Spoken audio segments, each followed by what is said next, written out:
Geezers, massive Marvel Snap news. We are now getting a new card every single week. It started today with the Silver Surfer, the monthly Battle Pass card. We're used to that. However, in the weeks in between, we're now going to be getting a new card added every week into Series 5. We have the schedule for December. We're going to look at all of the cards and we're going to evaluate them. How is this going to work then? What should you be doing? Well, these Series 5 cards are going to cost you 6,000 collection or collector tokens. So very expensive because it's 1,000 tokens for a Series 3 card. You can also high roll these on the collection tree, but they are 100 times rarer than Series 3 cards and 10 times rarer than Series 4 cards. The other change we have here is with the way seemingly the Battle Pass cards are being added to the collection tree. Previously, let's say for Miles, the month would end, you would have a whole month without Miles, and then once that next Battle Pass card was completed, Miles would get added into Pool 3. Well, that's changing now with Black Panther. In theory, we should have to wait the whole of December, and then in January it would be added, but it is actually being added into Series 5 on December the 8th. So in a few days, you are going to be able to get Black Panther as a free-to-play player for 6,000 tokens, or you can get very fortunate and get it in your collection level tree. So I think that's a nice change. Definitely less punishing for free-to-play players if there's a card they really, really want. Of course, it is going to be much more optimal to just be buying the Battle Pass. So it's still kind of, you could argue, pay to win in a sense. With the Battle Pass stuff, I know a lot of people don't like that. Personally, I think it's okay. And I think this is an improvement. Do you guys like this change? Let me know. All right. What should you be doing with your collection tokens? I would hold on to them, hoard them, buy Series 3 cards that are good when you see them because they're 1,000. And the thing is, if you're not crafting any Series 3 cards, it's super unlikely that you're going to be finding the specific card you want. But if you've got, a card you really want, just pin it if you see it, because otherwise you might just be holding out for months and months and months, and you might get super unlucky and it's going to sap the enjoyment from the game.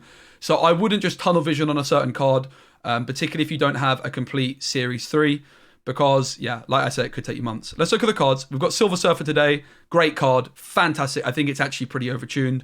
I'm not going to talk about him too much because I've got a video coming with the best Silver Surfer lockdown deck. I climbed 160 cubes of this guy in about 6 hours. Card's cracked. Black Panther, we know, is getting added into Series 5. Here's the good stuff, the juicy stuff. The first weekly card getting added to Marvel Snap that's not a Battle Pass card is Null. 6 energy, 0 stats. It's coming out on the 13th of December, which is in a week. And it has an ongoing ability that says, has the combined power of all cards destroyed this game? Bruv, this card is flipping nuts. Already Death plus Wave is one of the strongest decks in the game. And this card is slotting in smooth as butter, mate. This is popping off. I think it seems a little bit OP. So, what's it going to be best in? I think with Carnage, Deathlock. Also worth mentioning Venom in particular. Venom is going to be really great with this card. Let's say you, for example, play Typhoid Mary on turn 4. Then on turn 3, you play Venom. Then your Null on turn 6 is getting buffed by 10 points already just from the Typhoid Mary. And then, of course, if you destroyed any other things, if you destroy your opponent's cards with Killmonger, this card is pretty insane. Also worth mentioning, though, in these Deathwave decks, the Hood becomes a bit worse with this card because the -2 points will contribute to -2 points toward this. So that's an interesting point to make in that regard. This card seems insane. What do you guys think? Super Scroll as well is another Series 5 card which came out a couple of weeks back when we got all the new Series 5 cards, or just last week in fact. And Super Scroll copies the ongoing abilities of all of your opponent's ongoing cards. So if Null becomes super meta, Super Scroll is really going to be kind of insane. So that's quite an exciting but also scary thought. Very excited for this one, as I'm sure many of you others. Sentry, I'm even more excited for, to be honest. 4 energy, 8 stats. Cannot be played at the right location, so you're limited. You can only play in the left or the middle. On reveal, you add a -8 power The Void to the right location. So you get 8 stats in one lane and -8 in another. So it nets you 0 points. That seems kind of bad. Well, if you compare the Sentry to Crossbones, for example, Crossbones is also 4 energy, 8 stats. A Tumor also, but those have big downsides. The downside of the Sentry can be actually turned into an upside because the Void can be combined with Viper, and Viper is going to move the Void over to your opponent's side of the board. if it's the only card in that lane, it's guaranteed. So the Viper moves one of the cards at that location to your opponent's side of the board. That seems pretty insane. Of course, what your opponent could do is they could fill up their right location. If you play the sentry, the alarm bell should be ringing and they should try and fill their side of the board so then your Viper doesn't go through. But you could even on turn 5 go Juggernaut plus Viper, right? Or you would actually, Juggernaut plus Viper. But then in theory, if you do that, then Viper could hit Juggernaut over, right? So that's not going to be perfect either. But it looks really exciting. It's got some big downsides, but also if you don't care about the right lane, then even if they block it, they're starting to commit cards into a lane which you don't care about. So this card seems very, very cool. I'm excited for sure. This is coming out on the 20th of December, and Dark Court here is also coming out on the 20th of December. Guys, this image is wrong. It is not 1 energy. It is 4 energy. Thank God. It is 4 energy. Can confirm from Marvel Snap's Zone's Twitter that the image here is wrong. I'm just going to show you just to prove it. The image on this one is wrong. 4 energy, they've confirmed. It's 4 cost, 1 power. So no worries. That if this was 1 power, my goodness, this would be broken. So it's 4 energy. 4 energy, 3 stats. Ongoing, plus 2 power for each card in your opponent's deck. So this has synergy with Korg, with Rock Slide as well. Rock Slide finally being kind of making sense in the deck. Korg in particular looking good. Black Widow as well is going to be stopping your opponent drawing a card, so keeping a card in your opponent's deck.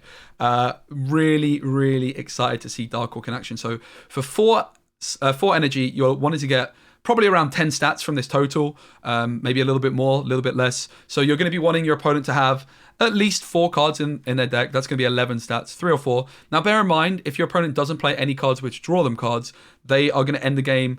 If there's no locations which draw or anything like that, just a normal game of Snap, they're going to end the game with 3 cards in deck. So that is already playing for 9 points for 4 energy, which is pretty flipping good. But then when you add in the synergies with Black Widow, with Korg, with Rockside, with Odin perhaps as well. Also, you could play like Odin Wave on Black Widow, which then stops them drawing again. Looks pretty flipping interesting. Pretty toxic. I know a lot of Gwent guys that watch me still will be thinking, Cloggers is here in Marvel Snap. So Clog in Gwent is a archetype where you just fill your opponent's deck with rubbish cards and they just draw bad cards.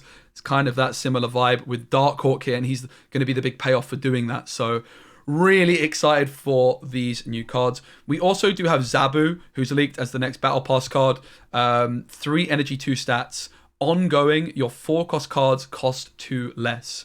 So your 4 cost cards cost 2 less. So Khazar obviously going to be making sense with Zabu. What other cards do you think you might play with Zabu? Maybe even Rockside. Maybe, Rockside's 4 cost.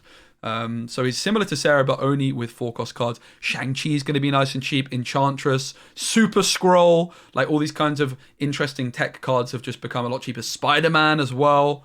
Maybe you could put like Spider-Man into your Lockjaw lane, for example. I think this is looking like not the most exciting character, but an exciting ability.